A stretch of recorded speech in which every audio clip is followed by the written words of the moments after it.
Assalamualaikum warahmatullahi wabarakatuh. Perkenalkan, nama saya Zulkifli, mahasiswa Universitas Negeri Makassar, Fakultas Teknik, jurusan Pendidikan Teknik Elektro, kelas PTE 01. Di sini saya akan menjelaskan tentang aliran pendidikan modern dari mata kuliah pengantar pendidikan dengan dosen pengampu Bapak Detrandes Haji Alimuddin Syakban Miru, MPD. Secara umum, aliran pendidikan modern terdiri dari 6 aliran. Yang pertama, aliran progresivisme, kedua aliran esensialisme, ketiga rekonstruksionalisme, keempat aliran konstruktivisme, kelima aliran perennialisme, keenam aliran idealisme. Yang pertama, aliran progresivisme. Progresivisme adalah gerakan yang mengutamakan penyelenggaraan pendidikan di sekolah yang berpusat pada guru atau berpusat pada bahan pelajaran. Kurikulum pendidikan progresivisme adalah program yang berbasis ada pengalaman atau kegiatan yang diminati oleh setiap peserta didik.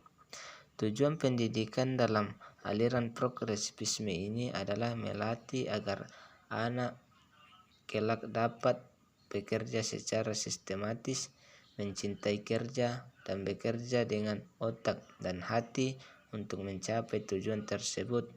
Progresivisme menganut pendidikan yang berpusat ke anak dan peserta didik. Anak pusat dari keseluruhan kegiatan-kegiatan pendidikan. Anak bukanlah orang dewasa dalam bentuk kecil.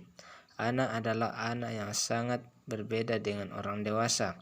Setiap anak memiliki individualitas sendiri.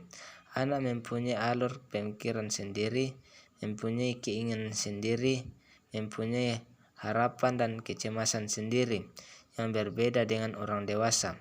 Dengan demikian, anak harus diberlakukan berbeda dengan orang dewasa. Metode pendidikan progresivisme secara umum menjadi 3, yaitu 1. Metode belajar aktif, kedua, metode monitor kegiatan belajar, ketiga, metode penelitian ilmiah. Kedua, aliran esensialisme. Esensialisme modern adalah gerakan pendidikan yang memprotes aliran progresivisme terhadap nilai-nilai yang tertanam dalam warisan budaya dan sosial. Menurut aliran esensialisme, nilai-nilai yang tertanam dalam budaya sosial dan nilai-nilai kemanusiaan yang terbentuk secara terangsur-angsur melalui kerja keras dalam kurun waktu yang cukup lama, dan di dalamnya berakar gagasan dan cita-cita yang telah teruji.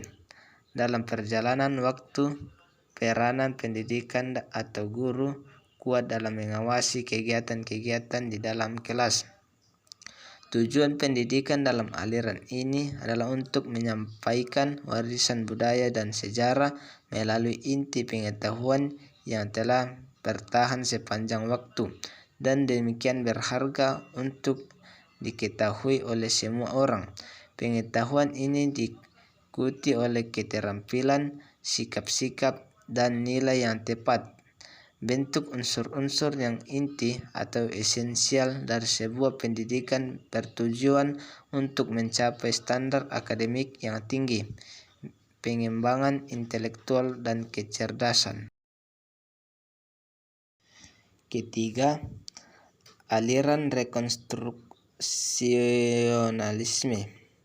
Rekonstruksionalisme memandang pendidikan sebagai rekonstruksi pengalaman, yaitu pengalaman yang berlangsung terus dalam hidup. Sekolah yang menjadi tempat berlangsungnya pendidikan haruslah menjadi gambaran kecil dari kehidupan sosial di masyarakat. Sekolah-sekolah rekonstruksional berfungsi sebagai lembaga utama untuk melakukan perubahan sosial, ekonomi, dan politik dalam masyarakat. Tujuan pendidikan rekonstruksionalisme adalah untuk membangkitkan kesadaran peserta didik tentang masalah sosial, ekonomi, dan politik yang dihadapi umat manusia dalam skala global dan mengajarkan kepada mereka keterampilan yang diperlukan untuk mengatasi masalah-masalah tersebut. Keempat, aliran konstruktivisme. Gagasan pokok ini diawali dengan Giambattista Vico. Vico mengatakan bahwa Tuhan adalah pencipta alam semesta dan manusia adalah Tuhan dari ciptaan. Mengerti berarti mengetahui sesuatu. Jika mengetahui, hanya Tuhan yang dapat mengetahui segala sesuatu karena Ia menciptakan segala sesuatu itu. Manusia hanya dapat menunjukkan pada struktur konsep yang dibentuk pengetahuan tidak lepas dari subjek yang mengetahui. Aliran ini dikembangkan oleh seorang tokoh yang bernama Jean Piaget melalui teori perkembangan kognitif. Dia berkata bahwa pengetahuan merupakan integrasi kontinu antara individu satu dengan lingkungan lainnya. Artinya, pengetahuan adalah sesuatu proses, bukan suatu barang. Menurut Jean, mengerti adalah proses adaptasi intelektual antara pengalaman dan ide baru dengan pengetahuan yang telah dimilikinya, sehingga dapat terbentuk pengertian baru. Jean juga berpendapat bahwa perkembangan kognitif dipengaruhi oleh 3 proses dasar, yaitu asimilasi, komodasi, dan ekulibrasi. Kelima, aliran perennialisme. Aliran perennialisme adalah gerakan pendidikan yang mempertahankan bahwa nilai-nilai universal itu ada dan bahwa hendaknya sesuatu merupakan suatu pencarian dan penanaman kebenaran dan nilai-nilai tersebut. Guru mempunyai peranan dominan dalam menyelenggarakan kegiatan belajar mengajar di kelas. Menurut perennialisme, ilmu pengetahuan merupakan filsafat yang sangat tinggi karena dengan ilmulah pengetahuan seseorang dapat berpikir secara induktif. Jadi, dengan berpikir maka kebenaran itu dapat dihasilkan. Pengetahuan bahan yang cukup, orang akan mampu mengenal dan memahami faktor-faktor dan problem yang perlu diselesaikan dan berusaha mengadakan penyelesaian dari masalahnya.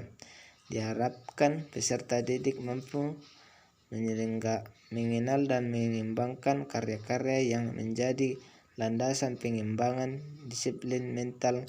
Karya-karya ini merupakan buah pikiran besar pada masa lampau. Berbagai pikiran mereka yang oleh zaman telah dicatat menonjol, seperti bahasa, sastra, sejarah, filsafat, politik, ekonomi, matematika, ilmu pengetahuan alam, dan lain-lainnya, telah banyak memberikan sumbangan pada perkembangan zaman dulu. Tokoh perkembangan aliran ini adalah Plato, Aristoteles, dan Thomas Aquino. Perennialisme memandang bahwa kepercayaan aksiomatis zaman kuno dan abad pertengahan perlu dijadikan dasar pendidikan sekarang. Pandangan aliran ini tentang pendidikan adalah belajar untuk berpikir. Oleh karena itu, peserta didik harus dibiasakan untuk berlatih berpikir sejak dini. Pada dasarnya, peserta didik perlu diberi kecakapan dasar seperti membaca, menulis, dan berhitung. Selanjutnya perlu dilatih pula kemampuan yang lebih tinggi, seperti berlogika, retorika, bahasa, serta meneliti. Dan yang keenam, aliran idealisme. Aliran ini merupakan suatu aliran ilmu filsafat yang mengagungkan jiwa. Menurutnya, jiwa adalah gambaran asli yang semata-mata bersifat rohani dan terletak di antara gambaran asli atau cita dengan bayangan dunia yang ditangkap oleh panca indera. Pertemuan antara jiwa dan cita menghadirkan suatu angan-angan, yaitu ide. Aliran ini memandang serta menganggap yang nyata hanyalah ide. Tugas ide adalah memimpin budi manusia dalam menjadi contoh bagi pengalaman. Siapa saja yang telah menguasai ide, ia akan mengetahui jalan yang pasti sehingga dapat menggunakan sebagai alat untuk mengukur, mengklasifikasikan dan menilai segala sesuatu yang dialami. Para peserta didik yang menikmati pendidikan aliran idealisme secara gencar-gencaran diajarkan memperoleh pendidikan pembelajaran secara khusus, sebab pendekatan dipandang sebagai cara yang sangat penting.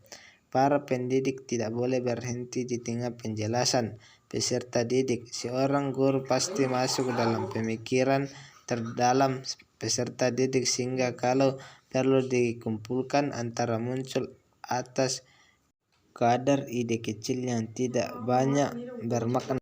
Pola pendidikan yang diajarkan filsafat idealisme berpusat pada idealisme pengajaran, tidak sepenuhnya berpusat pada peserta didik atau materi pelajaran. Bukan pula ada masyarakat, melainkan berpusat pada idealisme. Makna tujuan pendidikan menurut paham idealisme terbagi atas 3 hal: tujuan untuk individual, tujuan untuk masyarakat, dan tujuan campuran antara keduanya. Sekian penjelasan tentang aliran pendidikan modern. Assalamualaikum warahmatullahi wabarakatuh.